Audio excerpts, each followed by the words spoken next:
വിശ്വാസത്തിൻ്റെ മാതാവേ, വിശ്വാസത്തിൻ്റെ മാതാവേ എന്ന വിളിപ്പേരിലൂടെ പരിശുദ്ധ മറിയത്തെ നമ്മൾ സമീപിക്കുമ്പോൾ അവളുടെ ജീവിതത്തിലെ ഏറ്റവും വലിയ ഗുണമായ വിശ്വാസത്തെയാണ് ഓർക്കുന്നത്.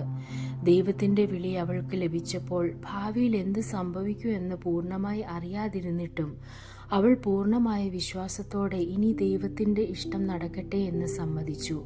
അതാണ് സത്യവിശ്വാസത്തിൻ്റെ ഏറ്റവും നല്ല ഉദാഹരണം. പ്രാർത്ഥനയിൽ ആദ്യം പറയുന്നത് എൻ്റെ വിശ്വാസം കൂടുതൽ ശക്തമാക്കണമേ എന്നതാണ്. മനുഷ്യൻ്റെ ജീവിതത്തിൽ വിശ്വാസം പലപ്പോഴും പരീക്ഷിക്കപ്പെടുന്നു. രോഗം, ദുഃഖം, സാമ്പത്തിക ബുദ്ധിമുട്ടുകൾ, കുടുംബ പ്രശ്നങ്ങൾ തുടങ്ങിയ സാഹചര്യങ്ങളിൽ നമ്മൾ ദൈവത്തെ ചോദ്യം ചെയ്യാൻ തുടങ്ങും. അത്തരം സമയങ്ങളിൽ വിശ്വാസം ദുർബലമാകാതെ നിലനിൽക്കാൻ മറിയത്തിൻ്റെ ഇടപെടൽ നാം അപേക്ഷിക്കുന്നു. കഷ്ടതകളിൽ തളരാതെ എന്ന വാക്കുകൾ നമ്മുടെ ദൈനംദിന ജീവിതത്തെ നേരിട്ട് സ്പർശിക്കുന്നു.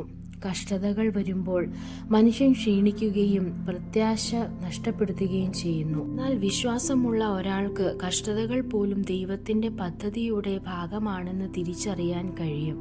മറിയം തൻ്റെ ജീവിതത്തിൽ അനുഭവിച്ച വേദനകളും ദുഃഖങ്ങളും, പ്രത്യേകിച്ച് യേശുവിൻ്റെ ക്രൂശുവഴി കണ്ടപ്പോൾ അവൾ തളർന്നില്ല. അവൾ ദൈവത്തിൽ ഉറച്ചു നിന്നു.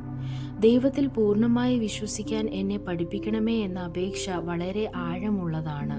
പലപ്പോഴും നമ്മൾ ദൈവത്തെ വിശ്വസിക്കുന്നുവെന്ന് പറയുമ്പോഴും നമ്മുടെ സ്വന്തം ബുദ്ധിയിലും തീരുമാനങ്ങളിലുമാണ് കൂടുതൽ ആശ്രയിക്കുന്നത്.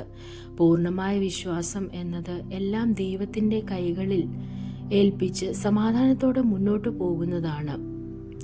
ഈ മനോഭാവം നമ്മിൽ വളരാൻ മറിയത്തിൻ്റെ മാതൃസ്നേഹവും മാർഗനിർദ്ദേശവും ആവശ്യമാണ്. ആമീൻ. ഈ പ്രാർത്ഥന അവസാനിക്കുന്നത് ആമീൻ എന്ന വാക്കോടെയാണ്. അതിലൂടെ നാം പറഞ്ഞ എല്ലാ വാക്കുകളെയും ദൈവത്തിൻ്റെ ഇഷ്ടത്തിന് സമർപ്പിക്കുന്നു. വിശ്വാസത്തിൻ്റെ മാതാവായ മറിയം നമ്മെ കൈപിടിച്ച് നയിക്കട്ടെ. നമ്മുടെ വിശ്വാസം ദിനം പ്രതി ശക്തമാകട്ടെ.